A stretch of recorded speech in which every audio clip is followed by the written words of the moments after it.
గురుగారు, మాసాలన్నిటిలోకెల్లా శ్రావణ మాసాన్ని వ్రతాల మాసంగా అలాగే నియమాల మాసంగా పేర్కొంటారు కదా. శ్రావణ మాసం యొక్క ప్రత్యేకత ఏంటి? శ్రీమాత్రే నమః. శ్రావణ మాసానికి నియమాల మాసం, వ్రతాల మాసం అనే ఒక ప్రత్యేకమైన పేరు ఉండడం నిజమే. ఈ మాసం కంటే పూర్వమే ఆషాఢ మాసం కృష్ణపక్షంలో దక్షిణాయనం ప్రారంభం అవుతుంది. దానితో చాతుర్మాస్య వ్రత దీక్షలు, వర్ష ఋతువు విరివిగా ఇక వర్షాలు కురవడం ఆరంభం కావడంతో తన ప్రభావం చూపిన నేపథ్యంలో శ్రావణ భాద్రపదాలు బాగా వర్షాలు కురవడంతో భూమి సస్యవృద్ధి చెందడం, ఈ రెండు కారణాల చేత ఈ శ్రావణ మాసానికి తపోమాసం అన్న పేరు కూడా ఉంది. మధుశ్చ మాధవశ్చ శుక్రశ్చ శుచిశ్చ నభశ్చ, నభోమాసం అన్న పేరు వేదంలో గమనించవచ్చు. శ్రావణ మాసం అనగానే శ్రవణ నక్షత్ర మండలం పరిధిలో పౌర్ణిమ నాడు చంద్ర సంచారం ఉన్న కారణం చేత ఈ మాసానికి శ్రావణ మాసం అన్న పేరు స్థిరమైంది. జ్యోతిష శాస్త్రరీత్యా శ్రవణ నక్షత్రం చంద్ర నక్షత్రం. చంద్రుడు మనఃకారకుడు, ప్రశాంత స్థితిని అందించేటటువంటి గ్రహం.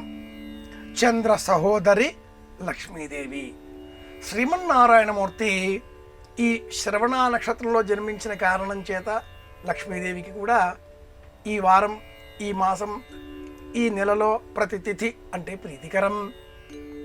శ్రావణ మాసం అంతా కూడా శ్రావణ సోమవారాలు, శ్రావణ మంగళవారాలు, శ్రావణ శుక్రవారాలు ప్రత్యేకమైన వ్రతాలతో కూడనివి అయినప్పటికీ ఇలా ఈ నెలలో వచ్చే 12 రోజులు విశేష వ్రతాలతో కూడుకున్నవి కాగా, ఇవి కాకుండా వరలక్ష్మీ వ్రతం, నాగుల చవితి, సంకటహరతి చతుర్థి వ్రతం, ముఖ్య సంకష్టి శ్రావణ మాసంలోనే, శ్రావణ పౌర్ణిమ, హయగ్రీవోత్పత్తి, విద్యాభ్యాసము, రాఖీ పండుగ, యజ్ఞములు చేసేటటువంటి వారంతా కూడా యజ్ఞోపవీతములు మార్చుకోవలసిన రోజు.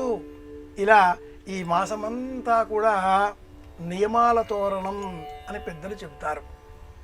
శ్రావణ మాసం ఈ 30 రోజులు, భాద్రపదంలో చతుర్దశి వరకు వచ్చేటటువంటి 14 రోజులు వెరసి 44 రోజులు ఏకభుక్తం, ఒకే పూట భోజనం చేసి శివాభిషేకం ప్రతిరోజు నిర్వహించినట్లయితే అలాంటి వారికి సంకల్ప సిద్ధి కలుగుతుంది. ఏ సంకల్పంతో ఈ 44 రోజుల వ్రతం చేస్తారో అలాంటి వారికి ఆ సంకల్పం నెరవేరుతుంది అని కూడా ఆచారకాండ ప్రత్యేకంగా తెలియజేస్తుంది. శ్రావణ మాసం అంతా కూడా వినికిడిని పెంచుకోవలసిన మాసం. శ్రవణము అంటే వినేటటువంటి ప్రయత్నాలకు అంకురారోపణం.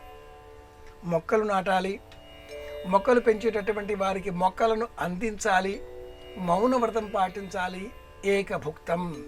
ఈ మాసంలో పాలు ఆహారంగా స్వీకరించకూడదు, చాతుర్మాస్య నియమాలలో అంతర్భాగం. ఇలాంటి నియమాలన్నీ అధికంగా ఉన్న కారణం చేత ఈ శ్రావణ మాసానికి వ్రతాల మాసం అన్న పేరు కూడా ఉంది. ఇది కథ.